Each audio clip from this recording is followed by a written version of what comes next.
Graça e paz, irmãos. Então eu vou falar, como prometi aí, sobre o universalismo hipotético e sobre a questão da potencialidade, né? Vai ser algo bem rápido. Eu já abordei alguns assuntos aí nos tópicos que eu postei. O universalismo hipotético defende que Jesus morreu por cada pessoa do mundo, né? E a potencialidade é que ele morreu como potência para salvar aquele que crê. Então, os universalistas hipotéticos acreditam que a morte de Jesus foi uma potência onde, sejam eles arminianos ou não, aquele que crê, ele se beneficia, digamos assim, ele toma propriedade, né, dos benefícios da morte de Cristo. Agora nós vamos pegar alguns textos, né? Por exemplo, João 1,9. João 1,9 diz que Jesus é o Cordeiro de Deus que tira o pecado do mundo, né? Então, o universalista hipotético defende que o texto, né, ele aponta para a palavra mundo e infere que essa palavra ela está dizendo que Jesus potencialmente tira o pecado do mundo, ou seja, está aberto para que todo mundo que crê, todas as pessoas do mundo, sem exceção, que creiam, sejam expiadas dos seus pecados. Porém, o texto não diz isso. O texto não diz que Jesus potencialmente tira o pecado do mundo de maneira potencial. Ou seja, Jesus ele é o Cordeiro que pode tirar o pecado do mundo. Não. Ele é o Cordeiro que tira o pecado do mundo. João não diz que ele potencialmente tira, mas que ele tira o pecado do mundo. Esse é um problema do universalismo hipotético e calvinistas de 4 pontos, né? E de arminianos, porque não fala de uma potência, mas fala de algo que foi feito. Também em João 3,16, Deus amou o mundo de tal maneira que deu seu Filho unigênito para todo aquele que nele crê. Se você pega ali, não é potencialmente, né? Ele salvará todo aquele que crê. Não, ele salva todo aquele que crê. Não existe uma ideia de potencialidade no sentido em que pode acontecer se a pessoa ou todas as pessoas do mundo vir a crer. Não, o efeito ipso facto é: Jesus veio para salvar todo aquele que crê. Esse efeito ipso facto, uma coisa está ligada na outra e ela não pode ser desligada. Então, esse é um problema de interpretação devido à potencialidade. Não existe uma mera potencialidade sem um efeito prático da morte de Cristo, tá? Por exemplo, João 1,29, que a gente falou ali no começo. Ele é o Cordeiro de Deus que tira o pecado. A mesma coisa 1 João 2,2, que eles gostam de usar, mas esse argumento, esse texto é o pior para eles usarem. Porque é dito lá, ele é a propiciação pelos nossos pecados, e não somente pelos nossos, mas do mundo todo. Ali, ele não fala de uma potenciação de ser a propiciação. Jesus é a propiciação caso o mundo todo creia. Não. De novo, não existe ideia de potência. Existe ideia de efeito ali. Ele é a propiciação dos nossos pecados e é a propiciação não dos nossos, mas do mundo todo. Isso significa, se você sabe o que é propiciação, que afastar a ira de Deus ia cair sobre a nossa cabeça e Cristo é a nossa cobertura, então nós filasmos. E quando a ira vem, ela não cai sobre nós, mas sobre Cristo. E se Cristo é a propiciação do pecado no mundo inteiro, então nenhuma pessoa está debaixo da ira de Deus. Mas João 3,36 diz que aquele que não crê permanece sobre ele a ira de Deus. Então, como que Jesus seria a propiciação de todos os pecados de maneira efetiva, né? Se a ira de Deus permanece sobre os que não creem, ok? Então isso é algo muito simples de resolver. Qual é a solução do arminiano? O arminiano diz então que existe uma potência na morte de Jesus para que sejam salvos pessoas do mundo todo. Essa é a interpretação arminiana. A interpretação arminiana é essa. Mas se você pega os textos bíblicos, você vai ver justamente a ideia contrária. Não de potência, mas de realidade, né? Então ele não é uma propiciação que talvez propicie o pecado do mundo todo. Não, ele é a propiciação dos nossos pecados e também do mundo todo. Isso impossibilita o chamado calvinismo de 4 pontos, né? Impossibilita, porque o texto não traz ideia de potência. A ideia de potência e de universalismo hipotético, de hipótese, ela é colocada à exegese do autor, da pessoa que está escrevendo ou fazendo a interpretação. Ela coloca ali uma potência onde não existe. O texto não diz assim: ele é a propiciação dos nossos pecados caso nós creiamos. Não. Diz que ele é a propiciação dos nossos pecados e do mundo todo. Não somente dos nossos, mas do mundo todo. Isso é algo que ele é. Não é algo que ele pode ser se você vir a crer. Isso tira... mas aí você infere que deve crer, mas não por meio de exegese e dedução bíblica, mas sim por meio de exegese, né? Por meio de colocar sobre o texto ideias para poder encaixar na sua interpretação, essa exegese. Então outro texto também, por exemplo, 1 Pedro 2, 2 Pedro 2 e 1. Nossa, tem muito calvinista que sofre com esse texto, mas ele é muito simples de resolver. Ali, negando o Senhor que os resgatou, trazendo sobre si mesmo repentina destruição. Então os arminianos, para eles é simples: Jesus resgatou todo mundo, ou potencialmente resgata todo mundo, então aqueles que creem são resgatados, depois perdem a salvação. Para eles é simples de resolver. Mas para os calvinistas de 4 pontos não é pior do que para os arminianos, porque o texto não diz que eles foram potencialmente resgatados. Ele diz que eles foram resgatados. Não diz assim que Jesus, negando o Senhor que poderia os resgatar ou que forneceu para eles um resgate, né? Não, ele os resgatou. Então, o calvinismo de 4 pontos deveria postular, se eles forem honestos, que essas pessoas foram de fato salvas, né? Foram resgatadas e de fato salvas. E se de fato isso significa que Jesus morre por todas as pessoas do mundo, isso deveria implicar em um resgate universal. Então, todas as pessoas foram resgatadas por Jesus na posteriori. Seria essa a ideia, mas não é isso que o texto diz. O texto diz que de fato essas pessoas foram resgatadas, mas qual é o elemento do resgate? Primeiro, não é falado no sangue de Jesus no texto, em nenhum lugar. Segundo, eles foram resgatados por meio do conhecimento da verdade. Você vai ver lá no versículo 20. Não por meio do sangue de Jesus. Eles vieram a passar a fazer parte de uma congregação.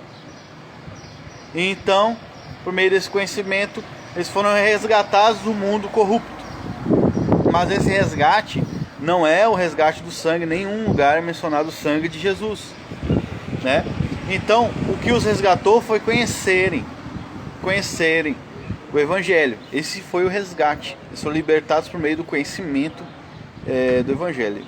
Mas isso não significa que eles eram de fato comprados pelo sangue de Jesus, porque não é mencionado resgate pelo preço de sangue, mas um resgate pelo conhecimento. 1 Pedro 2,20.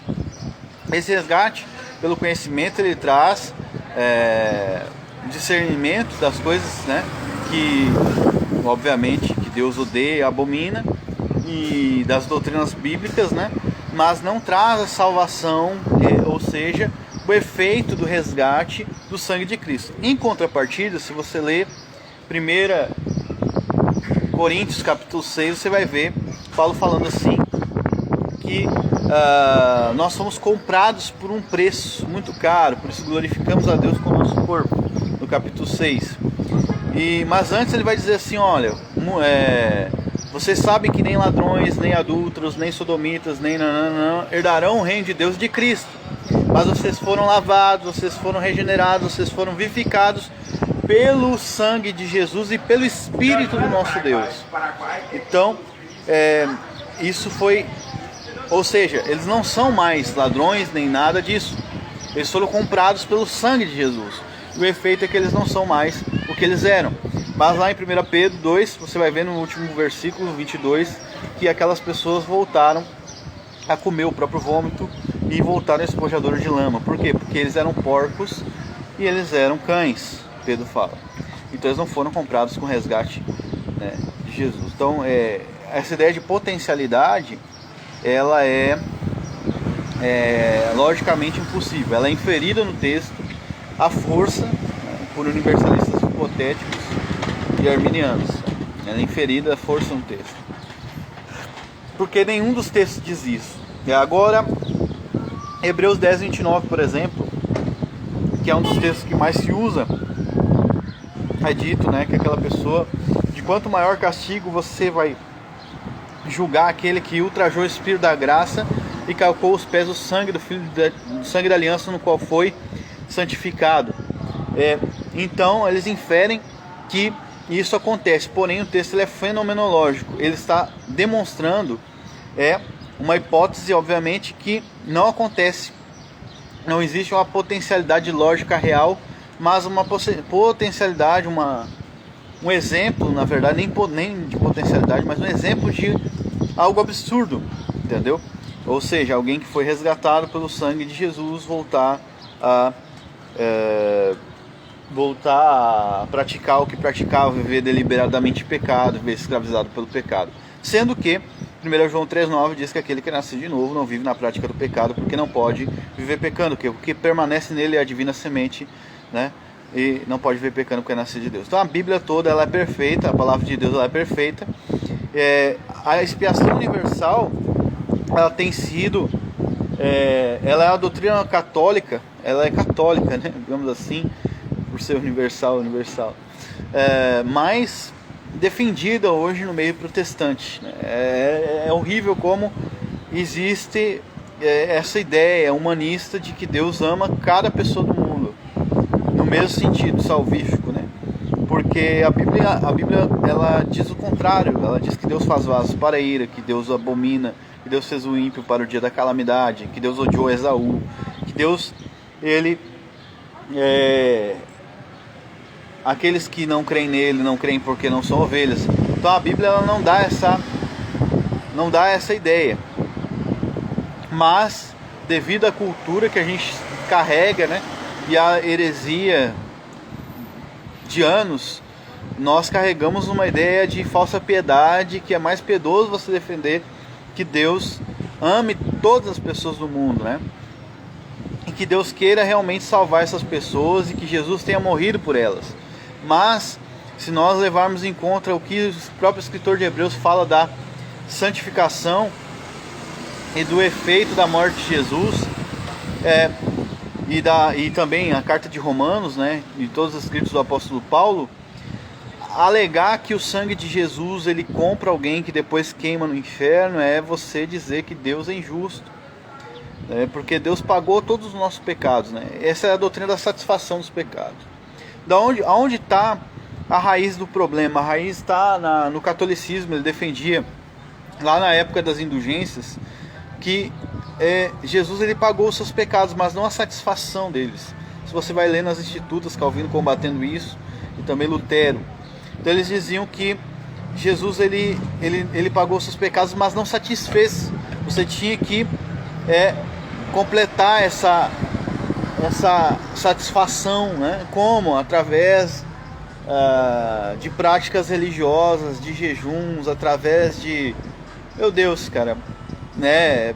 Aí tinha os monastérios lá, as práticas monásticas de rezas, e tinha o estudo, né? Tinha também as peregrinações. Então tudo isso e mais as indulgências e os tesouros da igreja que os mártires conquistavam, né? Então a Igreja Católica, né, disse que Jesus conquistou um mérito, mas os mártires conquistaram mais mérito, e a igreja tinha a chave do reino do céu nesse sentido. A Igreja Católica pregava, e ela poderia então abrir a porta do reino do céu, fechar com essas chaves. Meu Deus. Então a igreja ela dizia quem era perdoado ou não. Então, para você satisfazer os seus pecados, você tinha que ter o aval da igreja. O aval da igreja, não servia mais o aval da palavra, né? Sendo que Calvino diz que as chaves são a palavra e o Espírito nas institutas, né? Essas são as chaves que Jesus deu à igreja. É a palavra e o Espírito que diz, né, quem é perdoado e quem não é nós. Mas a igreja tomou então agora, e sentou na cadeira de Cristo como se fosse Deus, e agora essa doutrina da satisfação, ou seja, que Jesus morreu de fato pelos pecados dos crentes, ela foi escondida, né, pela autoridade eclesiástica. Então, a expiação universal, ela bate aí, porque se Cristo de fato satisfez todos os pecados daqueles que creem, é impossível então que essas pessoas queimem no inferno. Entende? Então, se Jesus pagou todos os pecados, então não há mais o que fazer. Não há mais obra, não há mais nada. Né? Então, essa doutrina da potencialidade da obra de Jesus para cada pessoa do mundo, porque Deus queria e quer salvar cada pessoa individualmente do mundo, vem daí da Igreja Católica, e a luta dela contra a doutrina da satisfação, coisas que nós até hoje estamos penando para se livrar dessas heresias. E já desde o primeiro e segundo século, se você ler as institutas e ler os reformadores, você vai ver que já haviam compurcado as doutrinas, né, do perdão dos pecados. Por quê?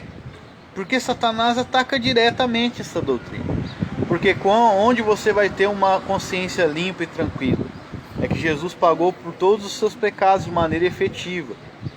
Uma substituição penal. Aquele que não conheceu o pecado, Deus o fez pecado por nós, para que nele fôssemos feitos justiça de Deus. 2 Coríntios 5, 21. Claro que só o Espírito Santo pode nos revelar isso. Ok? Então, Satanás vai combater isso com todas as suas forças e fúria e garra. E então a doutrina da expiação universal, ela vem aí. Ela vem aí porque é uma redenção, que nem o Boyce fala, né? O James Boyce fala. Uma redenção que não redime ninguém, uma expiação que não expia, uma propiciação que não propicia pecados, né? Não pode ajudar ninguém, né? Um perdão que não perdoa, por quê? Porque você tem que fazer. Você tem que fazer. Só que nós não conseguimos fazer nada. Jesus disse: em mim nada podeis fazer. Nada. O que nós podemos fazer? Nada. Nós podemos crer. Nem podemos crer por nós mesmos. Então, obviamente, né, Jesus mesmo diz, né, eu dou a minha vida pelas ovelhas. Vocês não creem porque não são das minhas ovelhas. Então é óbvio que Jesus morre só por aquele que crê, né? A ideia de potencialidade, ela é forçada nos textos bíblicos para fugir da consequência lógica da expiação definida, limitada, porque Cristo morre pela sua noiva e não pela meretriz. Ele morre pela igreja, Efésios 5, não pela meretriz. Ele morre pelas suas ovelhas, não pelos bodes, né? E o marido cristão tem isso como modelo para a sua vida conjugal e familiar. Isso não é uma doutrina inventada por homens, isso é a própria doutrina bíblica da expiação. Mas é isso, irmãos. Graça e paz, que Deus possa abençoar vocês.